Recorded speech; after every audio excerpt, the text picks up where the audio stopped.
All right. So we're finally back. It's been a while. Yeah. It's tanked. And it's stir fry. And, yep. It's been quite a bit of time. I'd say it's been at least a month since we actually got together and podcasted. I mean, outside of podcasting, we're friends, but yeah. We haven't actually had a chance to catch up and talk about games. And there's been a lot that's happened since the last time we talked. Yes. Specifically, E3 happened. So E3 happened, which is, the major showcase of all the games coming out, hopefully within the next year. And hopefully some of the things we're hoping for to see and probably didn't get to see and disappointed. A lot of things we're happy about, and a lot of things we're always disappointed about. So the purpose of today's podcast is just kind of do like a brief one today, talking about the upcoming stuff we've got coming up. We are going to talk about some of our favorite games on our favorite console. We each have one that we've chosen. Then we're going to talk a little bit briefly about E3, but later on in the month, we're going to talk more in depth about E3 with each showcase specifically and in greater depth, as far as the games that were talked about, the different companies that are involved with those games, new IPs that are coming out. We're really looking forward to talking about all that. Yeah. So we're going to talk about favorite consoles to begin with. It's kind of something fun to do, and kind of going into E3. I think kind of your favorite console has a lot to do with what you look forward to about E3. Definitely. So for me, obviously, it's N64. Yeah, you're a fanboy. I'm a fanboy. I think the people that listen to us now have recognized that you love Nintendo, and N64 specifically is like your love child.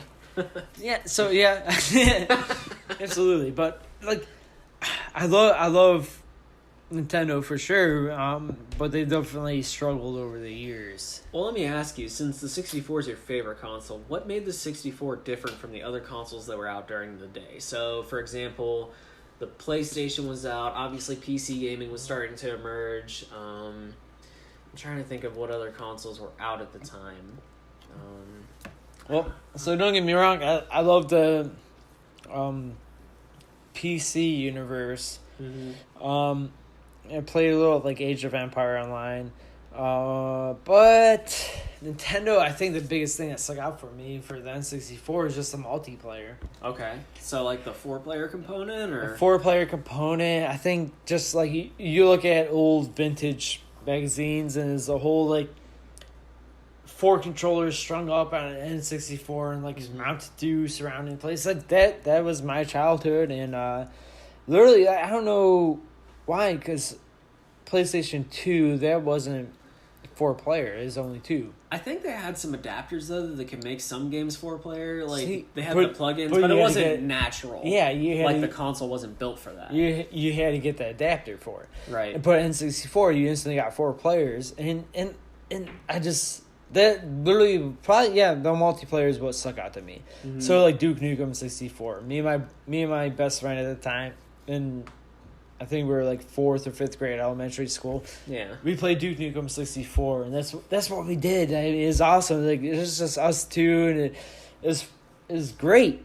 Mm-hmm. We played that game all the time, and a lot of my friends just ended up having the N64. Yeah. I ended up getting a PlayStation 2, or not PlayStation 2, but a regular PlayStation. Also. And yeah, and I don't know, the N64 just. I have a lot better memories with the N64. I don't know why. I think that's fair. I think that the 64 had more memorable games than the PlayStation did. GoldenEye, Duke Nukem. We play all like the not GoldenEye, but like the 007 games on it. What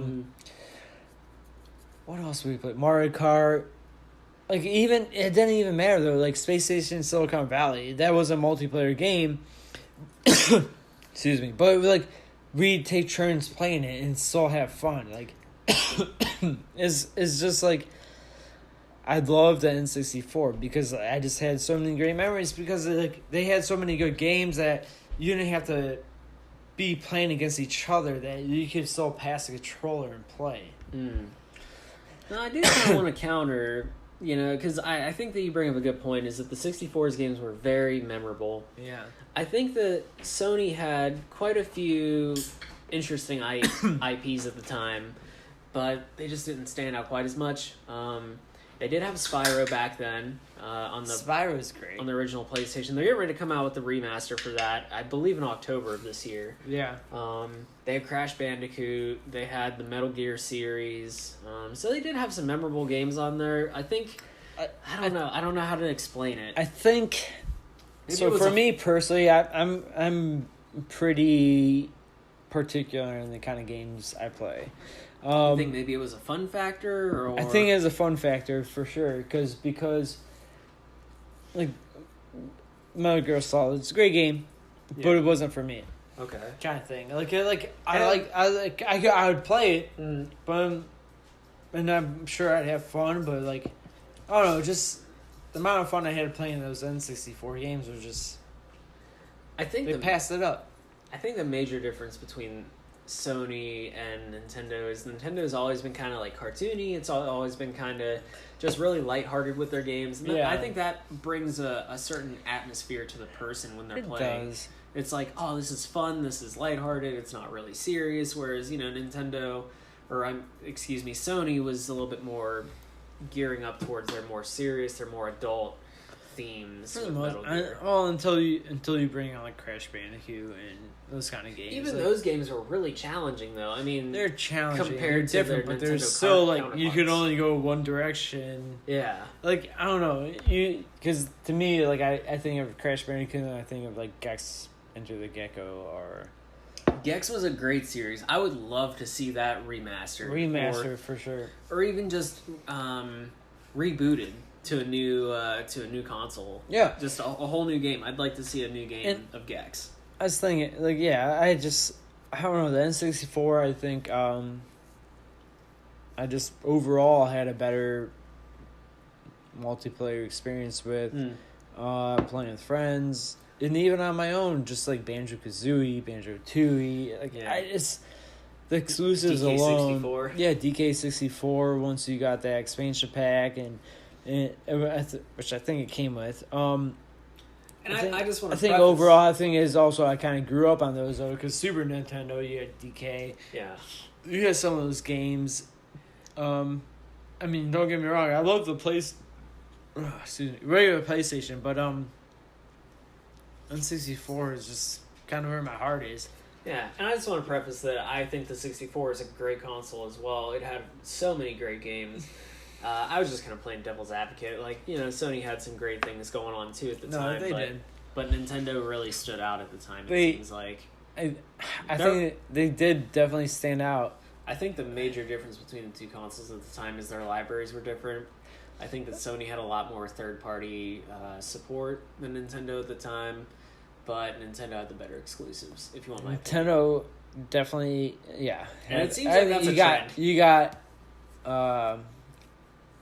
Ocarina of Time, you got Majora's Mask, you got the Zelda series, you got the Donkey Mario Kong series, you got Donkey Kong. You got a lot more exclusives. You got the Pokemon series. At that time, you had the Pokemon series. Yeah, exactly. The Star Fox. You had Star Fox. Yeah. You had Super Mario. Now, the challenge is name Sony's first-person IPs. Crash? Crash Bandicoot. Right. Metal Gear Solid at the time was exclusive to Sony. Twisted Metal. Twisted Metal at the time was big. You're right. Twisted Metal. But it's Rampage. Was Rampage exclusive to PlayStation then? I want to say it was on. I want to say they were on Microsoft. I think they're on N64. I think they came out on both consoles. Yeah, maybe you're right. That's something we'd have to look into. You know what? I think it was on GameCube. I think it was another generation ahead. No, it is before that. Was it? Yeah. Huh. I'll have to look that up. Not to correct you on the spot, but I remember totally. Just specifically like a friend I grew up with. Like I remember playing it. I think it was on his PlayStation, but I want to say it came out on N64 too. It might have been PlayStation first, but right. Well, I would like to move forward with my favorite console, unless you have anything else to add or anything else that you want to touch on. So for me, my favorite console out of my 20 plus years of gaming, I'm going to have to say was the Xbox 360, honestly. All right. Despite its hardware issues, with the Red Ring of Death, despite, the connection issues that they sometimes had, it was at an age and a time where it was just like online gaming was booming. Like, yeah, Xbox, like the original Xbox, I believe had Xbox Live, like very early iterations of it. You could play, I think it was the original Halo on it. I think so, yeah, but I don't feel like online gaming really took off for consoles until the 360 kind of just lifted it with Halo 2. It kind of lifted it. But I do remember having the original Xbox, and don't quote me on it, but I want to say it's the original Halo. It had very limited. It had to have been the original Halo. Yeah, it was definitely limited in its capacity of what it could and could not do. But yeah, I mean, there's one of the consoles where like, hey, you just like kind of booted it up, and then you went to go play online. And it's like, nope, we got to download these files first because we're adding these free maps. Right. Oh, and yeah. I was like, oh, that's awesome. It was before DLC took off, but we talked about that in our games as a service. We did. So some of the standout games for me on the 360 were definitely Call of Duty Modern Warfare, Modern Warfare 2. Sure. Halo 3 was my go-to Halo. I know everybody loves Halo 2, but Halo 3 was kind of like my bread and butter. Where Halo 3 is great. We did the LAN parties. We did the the online play. I was hooked, man. I was like really hooked on gaming at that point in time in my life. I just moved away to college. It was playing a lot with my roommates, with friends from back home. So that's where my memories are. Gaming with my friends online on those games. Halo and Call of Duty. I mean, yeah, there were other games along the way, but those were my big time crunches in between studying for finals and stuff.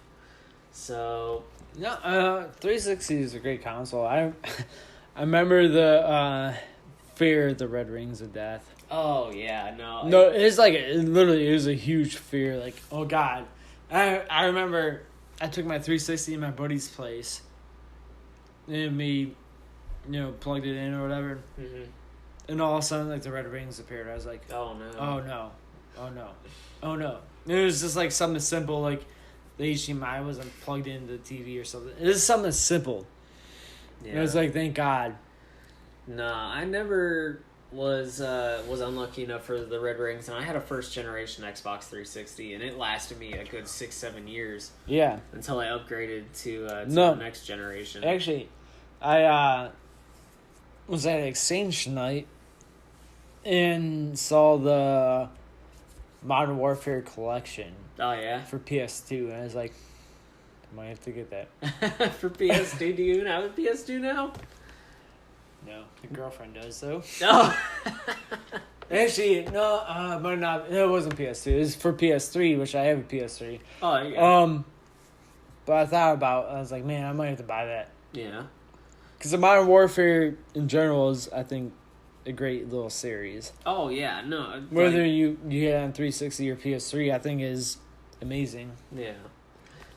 So that's my favorite console, and for that reason only, it's just the social aspect of it. Yeah. Being able to talk to people online over a headset on a gaming console, that was insane to me at the time. Like, just blew my mind. And the kind of game it was. And then it opened up other possibilities, multimedia aspects of gaming, where you can listen to music and play games at the same time, or, watch a movie and play games at the same time. Yeah. It's kind of expanded my horizons for what gaming could be. Yeah, that Xbox 360, PS3 kind of era was kind of groundbreaking for online gameplay. Yeah. I mean, it kind of started with Xbox, and then I don't remember too much about PS2 because I never actually owned one, so I can't speak too much on that. I had one at the time. Toward the end of the console generation's life, I picked up one on the cheap so I could play their exclusives. Yeah. Which, they had some good ones. They had The Last of Us. They had the Uncharted series, which is really good. The God of War series, which is phenomenal. Like, I really at one point in time, I want to get a PS4 so I can play the new God of War game. Yeah. And for the new Spider-Man game coming up. Oh, it's Spider-Man for sure. God of War is definitely a series worth talking about. Yeah. And maybe that's something we could do like a Let's Play on in the future, where we play God of War together. I mean, I've played through all of them and beat them, but it'd be cool to see your experience. Yeah. As we open it up. Yeah, I played a few God of War games on the PS3. I have nothing against PlayStation. I've just been partial kind of to Nintendo and Xbox lately. But I gotta say, and I'm with you on that. I feel like the Switch is becoming my new go-to console, and I know we talked about that before. Yeah, the Switch is definitely it's more so than not become my primary console. It's just so convenient. It's convenient. I mean, literally, it's probably. Literally, the biggest thing is it's just become convenient. Yeah. My Xbox has literally become more of a Netflix player. I play PUBG every now and then. I've Rocket League, but I have Rocket League on the Switch. But until they fully figure out how they're gonna do like parties and stuff on the Switch, that game hasn't really flourished. I feel like in my perspective, but Stardew Valley is going to have their multiplayer. I'm looking forward to playing that with you, actually. It's coming out Wednesday, actually. Is it really? Yep. Oh, August 1st is Wednesday. Yeah, I mean, that's become my go-to console. I just think it's awesome. Just pick it up and I can just play it. In the morning, that's kind of my go-to routine. I put on Netflix on my Xbox, pick up my Switch, drink my coffee, and I play Stardew. There you go. Or whatever I want to play. So moving forward, let's do like a little preview of E3 and what we plan on talking about. We're going to break it down into the separate... That's my dog drinking water in the background. Walsh is thirsty. Yep. But so, we're going to... Ignore that. What we're going to do is we're going to break down each specific showcase that they did. So I've got notes specifically done on Bethesda and Sony right now. I still have to go through Microsoft's presentation... I still have to go through Nintendo's presentation along with their Treehouse because their actual E3 presentation was really short, and I was really disappointed by that. But the other ones, like obviously there were pros and cons, and we'll get in more depth about that. But today, what we'd like to talk about is what wasn't shown at E3, the things that we were really looking forward to seeing. So what were some things that you, or some games, whatever presentations that you really wanted to see that we didn't get to see anything of? Well, we didn't get to see anything of Red Dead. Yeah. And that's coming out soon. October, November, right? Yeah, I believe so. Yeah.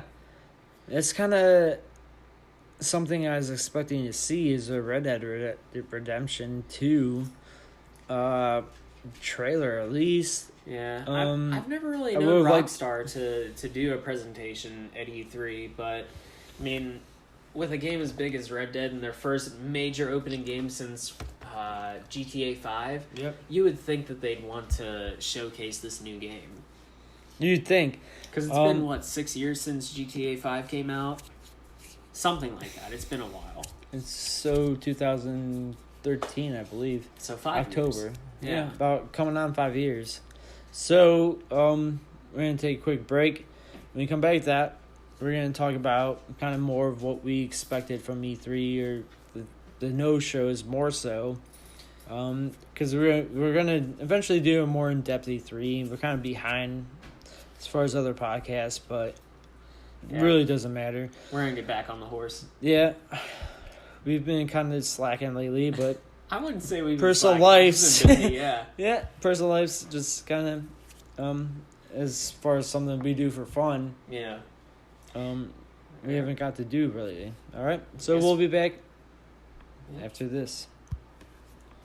All right, and we're back.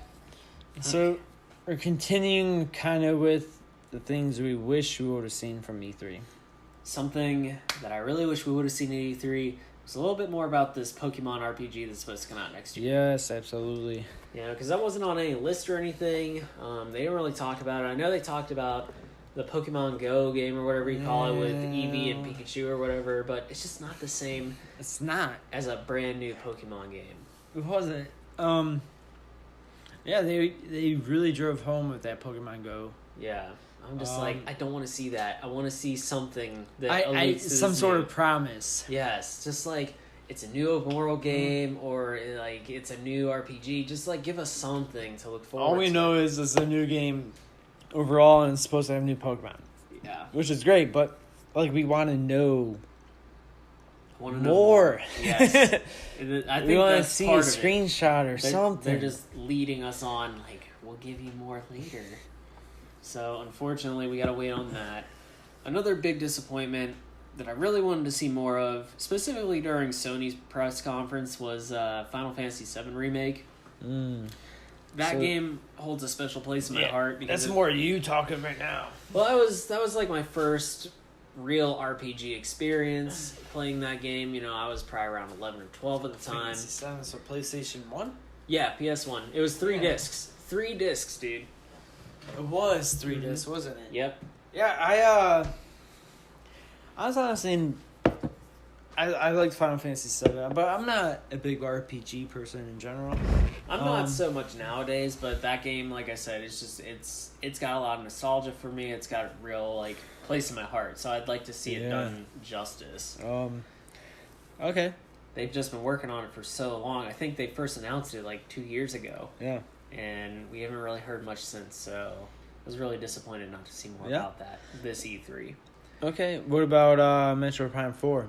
Were you disappointed about that? Yes, I was, because, I mean, Metroid's never been a primary game of mine. They gave us a teaser about it 2 years ago. Every time I play it, though, like, I have a good time with it. It's got, like, puzzle aspects, it's got first-person shooting aspects, so it's got a little bit of everything in it. Yeah. But unfortunately, we didn't get to see anything about that at E3 this year either. Did you hear about the guy that wants to make the Metal Gear Solid video or movie? He also was asked about a Metroid movie. Really? Yeah. See, I don't know anything about this. They asked how would you do this movie, and he pretty much said, "Hey, I do it as kind of." Did you watch Drive? Mm-mm. So Drive was kind of. I always joke about it because Ryan Gosling, he's the main character. Oh, okay. Pretty much all he ever says is like, "I drive." Pretty much. I mean, there's a little bit more dialogue, but there's very little dialogue throughout the movie. And they kind of this guy that wants to do the Metal Gear Solid movies pretty much said he'd do it the same way as it'd be Samus with very little dialogue, pretty much her talking to herself throughout the movie. And I was like, see, I could see that that working. could be a cool movie, kind of like WALL-E. Yeah, so to say. For a Metroid game, I can see that working, but for a Metal Gear game, I can't see. No, it wasn't. Yeah, it's more for the Metroid game.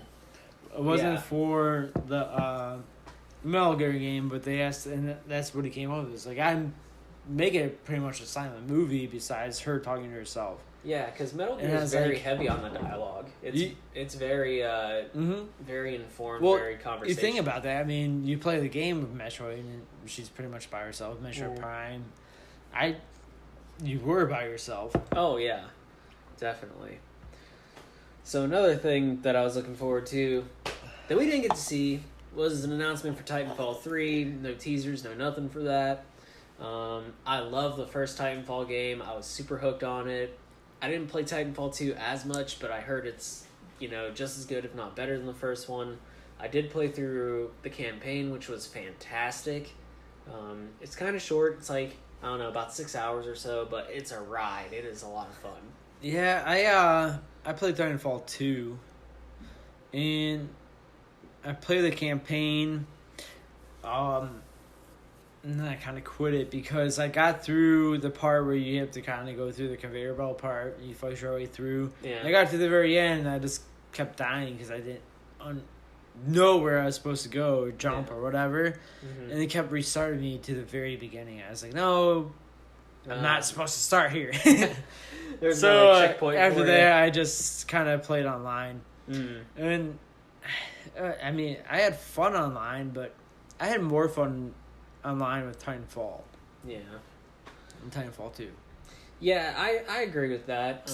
I liked Titanfall 1's multiplayer specifically for Last Titan Standing better than I did the second one because I like the preset Titans. I didn't like the way that the Titan customization went from the first one to the second one.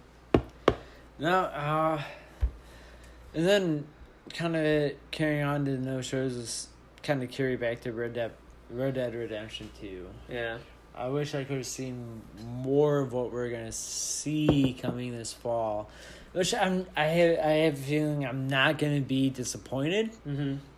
But I would have liked to see something.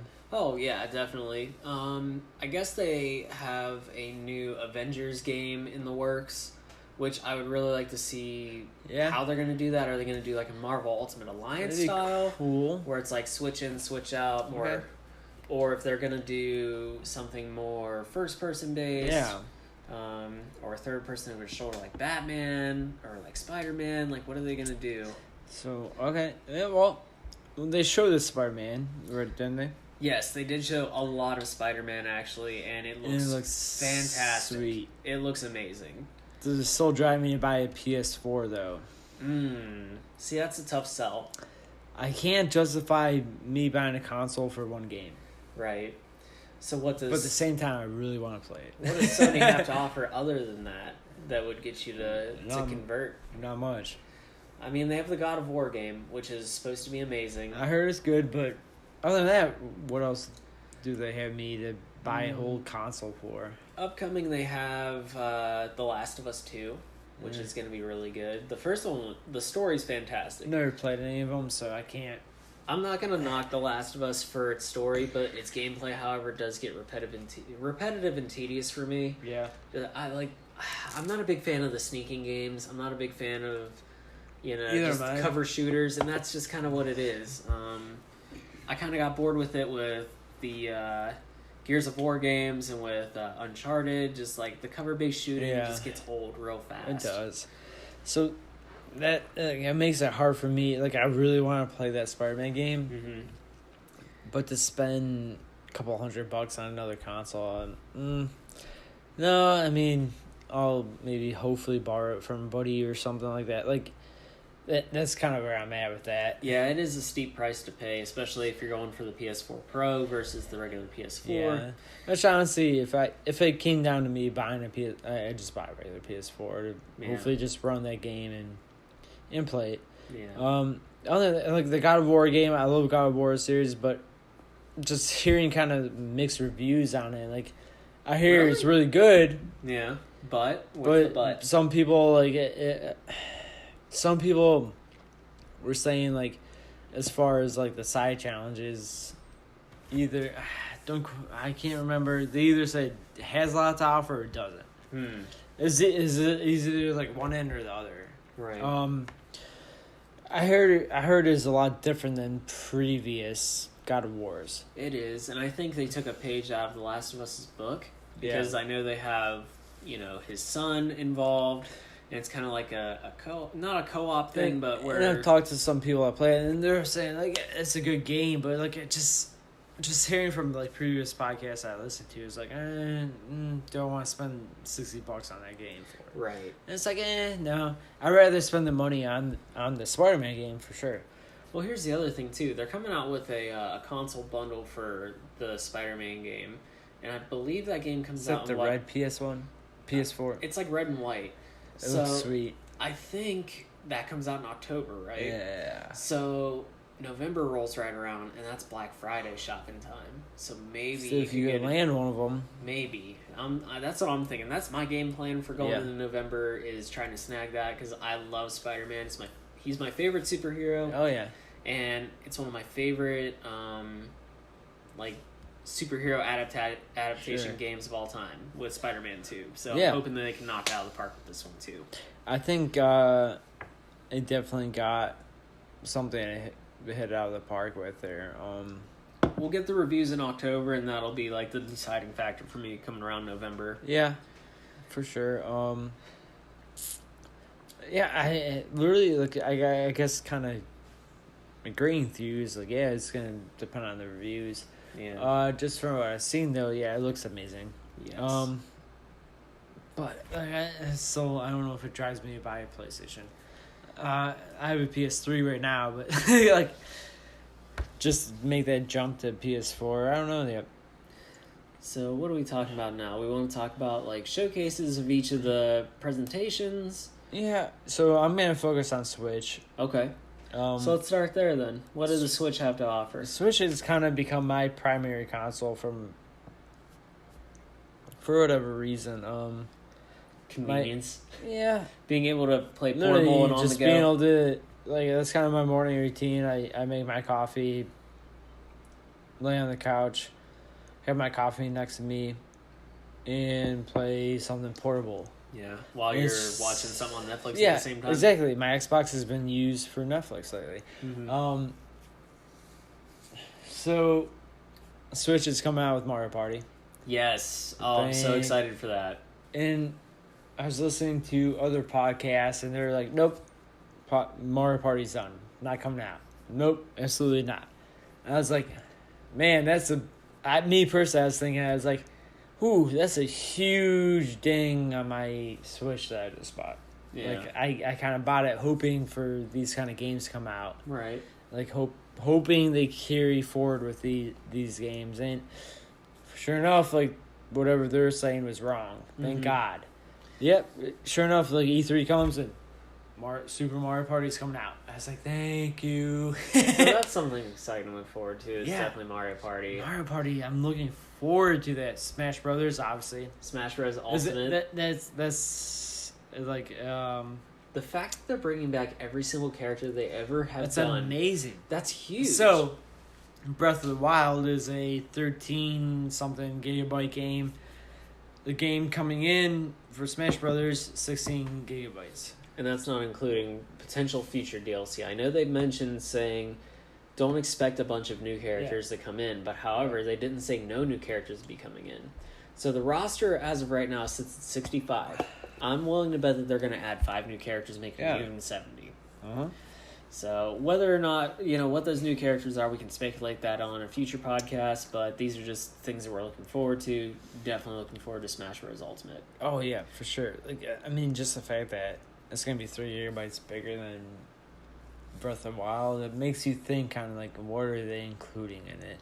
I can imagine a multitude of maps, obviously all the characters and their counterparts, because I know they've got certain characters that are kind of mirror characters. I think the game's gonna be amazing. Yeah.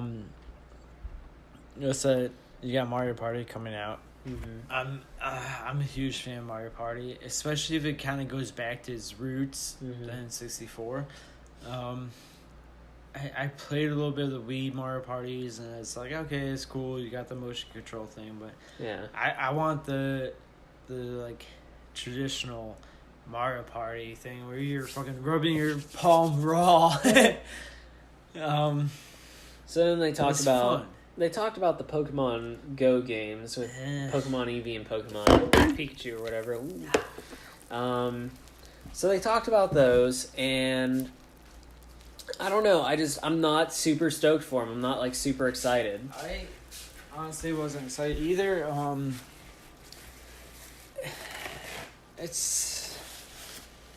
I don't know, like, the more I watch it, I'm like kind of excited for it just because it's back in the Kanto region. Yeah, and you want to explore that. Yeah. I think that's mainly because, like, that's what I grew up on, was the Kanto region. Like, I grew up on the original Pokemon. Yeah. Go back and see that from a 3D perspective could be really cool. It'd be cool. But the fact is, I feel like you're just kind of, obviously I haven't played the game, but I feel like you're kind of just cruising through the Kanto region. Right, and using your finger to flick Pokeballs at, Pretty not much. actually battling, like... See, that's the whole thing that made Pokemon fun, was battling your Pokemon against your friends. And you don't do that anymore. Yeah, so I'd like to see... Besides online, I think, right? I'd like to see the full-fledged game that's coming out next year, the RPG. I have high hopes for it. So was there anything else that Nintendo presented that you were really looking forward to? I mean, I can't think of anything specifically that comes to mind right now. Obviously, we'll get into more detail about it when we do the Nintendo conference. The thing I was looking most forward to was Mario Party. Yeah, same here. Same. Smash Brothers. Yeah, obviously Smash is going to be like a console go-to, but Mario Party's something new and different that I haven't seen a good iteration of in, I'd say, a good couple 3-4 years. So I'd like to see a new one come out that really, really sends it home. So I guess what we could talk about is we can talk about Bethesda's conference, because I have pretty detailed notes on that. We're not going to get into major detail about it right now, but I can definitely highlight the games that were presented. Yeah, it's going to be more Friday talking about it, because I just kind of want to highlight. As a person, but yeah, I just want to highlight the main games that got talked about. So we've got Rage 2, which was like the big first announcement or whatever. What they have out right now is pre-alpha footage. What the promise is from Rage 1 to Rage 2 is they want to make this a seamless open world experience with no loading screens, no nothing like that. Ooh. Which I feel like a lot of games are trying to do right now. Yeah, and they use little tricks and schemes to make that happen, going through like an empty plane or whatever, and then it loads to the new section or whatever, which I think is what they're going to do. So they're kind of filling that loading space? Yeah. So I believe the release date hasn't been announced yet for Rage 2. Like I said, it's still in pre-alpha. But it's from the same guys who did Doom, Wolfenstein, and Quake. So it's got potential. The first Rage got released to kind of lackluster reviews. So we'll talk more on that. It's a first-person shooter with different special abilities. I believe it was kind of like almost like plasmids from BioShock, where you can like shoot lightning and like telepathic abilities and stuff. But there are different weapons and vehicles, and it is an open world game. So we'll talk more about that whenever we do the Bethesda conference. Another thing they talked about was Elder Scrolls Legends, which is kind of like a card game. Nothing really too much to talk about with that. It's kind of similar to Magic the Gathering. Elder Scrolls Online, they talked about a new DLC. Doom Eternal, which is the next iteration of the Doom reboot that happened in 2015. There's no release date for that currently. They just released a teaser for it. Quake Champions, the release is in 2018. They didn't say specifically a date. Prey had an update and a new DLC called Moon Crash, which is out currently. We've got Wolfenstein 2, the new Colossus. Nice. It's coming to Switch. So, yeah. I don't know if you've ever played a Wolfenstein. Wolfenstein's already on Switch, yeah. Yeah. So, I don't know if you've played a Wolfenstein game. It's essentially like... It actually did pretty well. Nazi shooter game, so... It's, exactly what it is. Yeah, it's a stealth FPS game set in World War II Nazi Germany. Something that Bethesda announced was Skyrim on Alexa, kind of as like a meme, as a joke, but it actually is available to play on Alexa, so that was kind of funny. Big announcement was Fallout 76. It's a prequel to all the other games. So it's a prequel. Yeah, it's before Fallout 3, before Fallout 4, all the other ones. It's set in West Virginia, which is really cool because that's close to home for us. It is. And I look forward to seeing what they do with like the landscape, with all the new stuff. Let's see.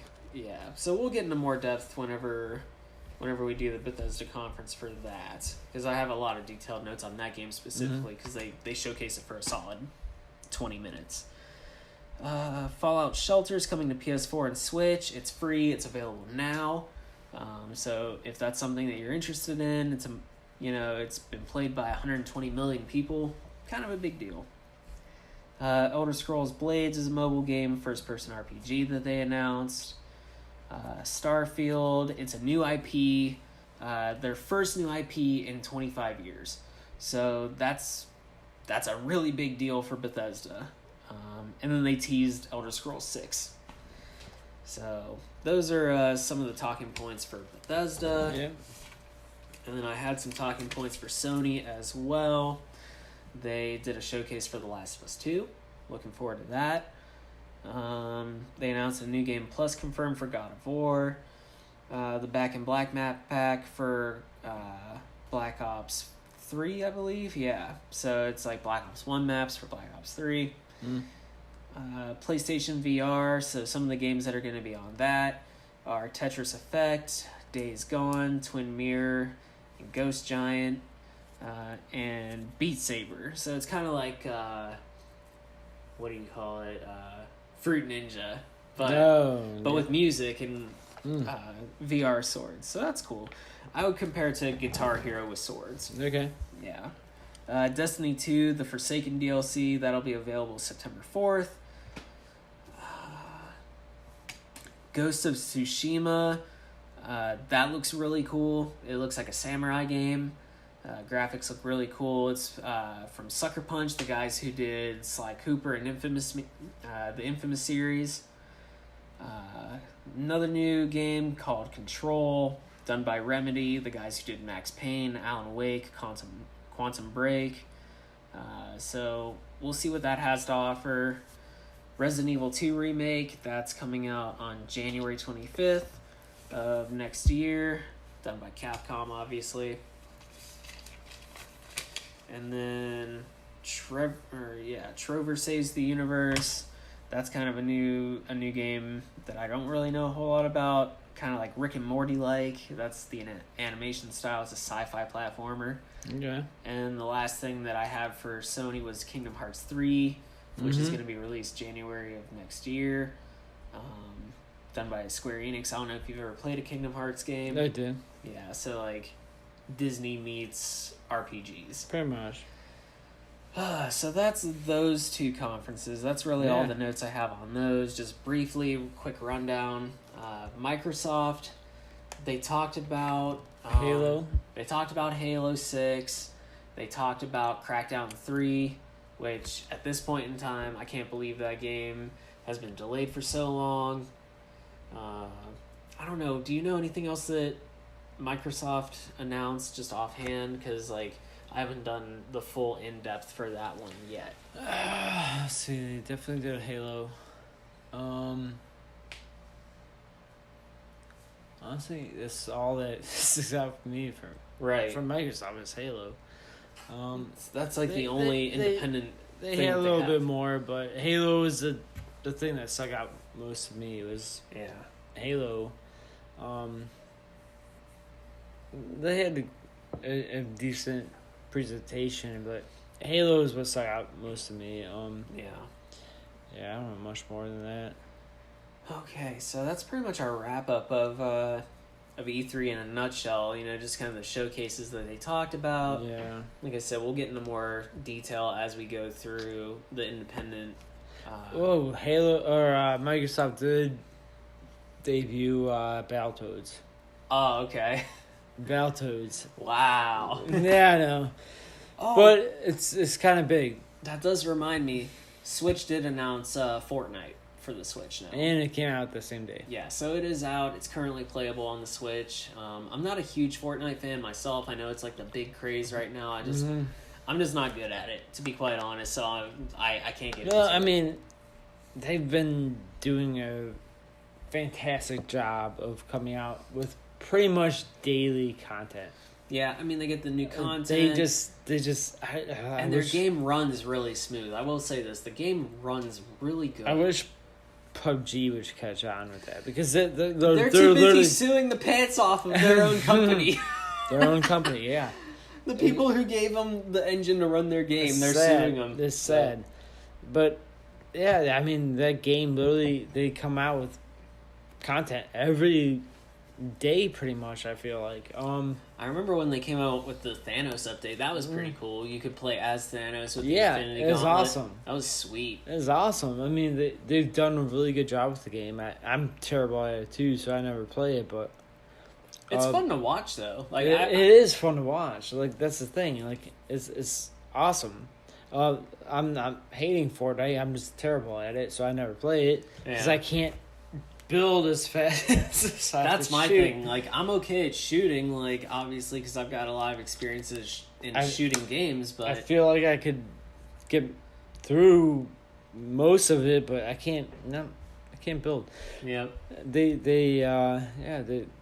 they've done a really good job with updating that game. Yeah. So that's kind of our wrap up on, E3 in a nutshell. Like I said, we're going to get into more detail about that as we go along, but... So, obviously, we're going to play our game. Oh, man. Oh, Got man. another game for me to play. There we go. So, it's the same game we played before. Yeah. We briefly give a few descriptors, and they have to try to guess the game. Okay. So, I'm going to start now. Oh, God.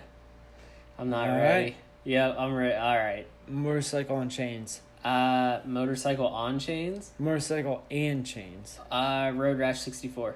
God. You thought you were going to stump me with that? I thought of something with them. Come on, man. Road Rash is a great game. Road Rash, yes. That is something I wish that they would, bring back. I guess it. Yeah. It was a great game. Okay, so now I gotta come up with one. You gotta come with one. I wasn't ready for this, man. I was just ready for a brief podcast. Let me think here.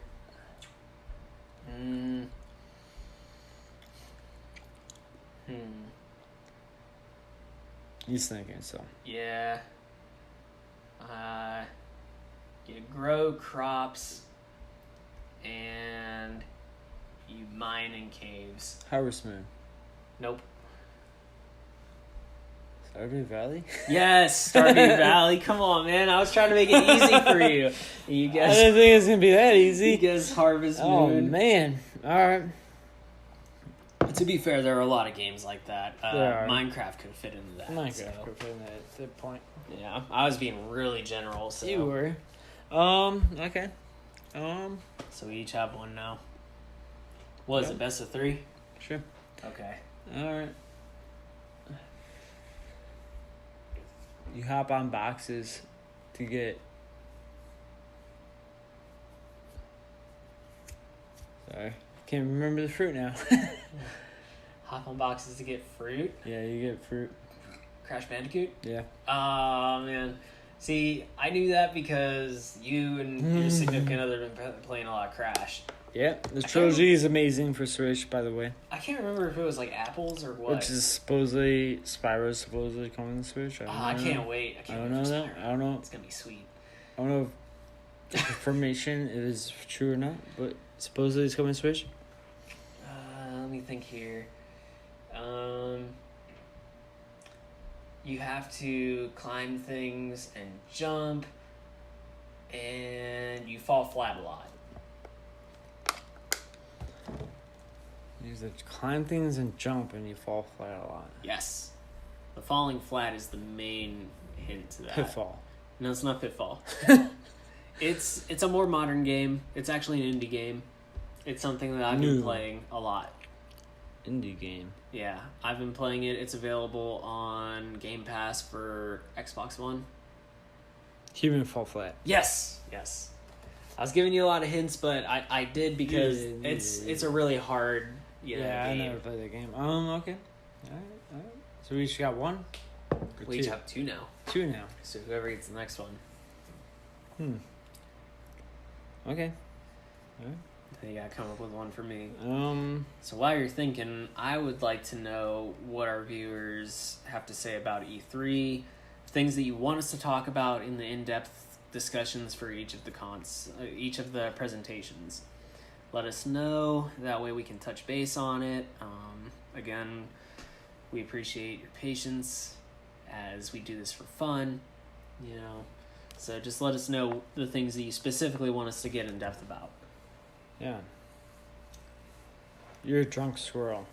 Conker's Bad Fur Day. Yeah. Come on, man. That was too easy. Too easy.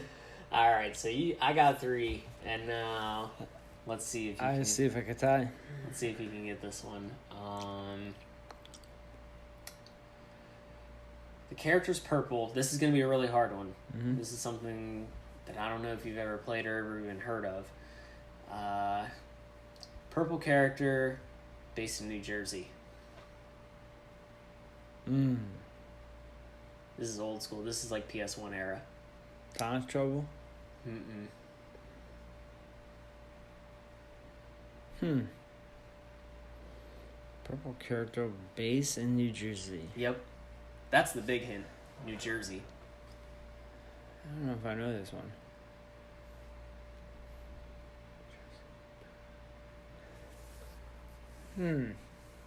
I don't think I know this one. I think you sent me. Jersey Devil. Oh, really? Have you ever heard of that? I have. It's a 1997 video game on the original PlayStation. I just pulled it up on Wikipedia so you could see. Yeah, now that you picked... Yep, I know it. The developer was Megatoon Studios. So, came out December 12th, 1997 for the PlayStation. Wow. Yep. But yeah, all right. So, that is our podcast for today. I'm Stir Fry, and I'm here with Tanked. And Tanked is out. We look forward to hearing from you guys, letting us know in the comments what you guys want to hear moving forward, okay? Thank you so much. Thanks for listening.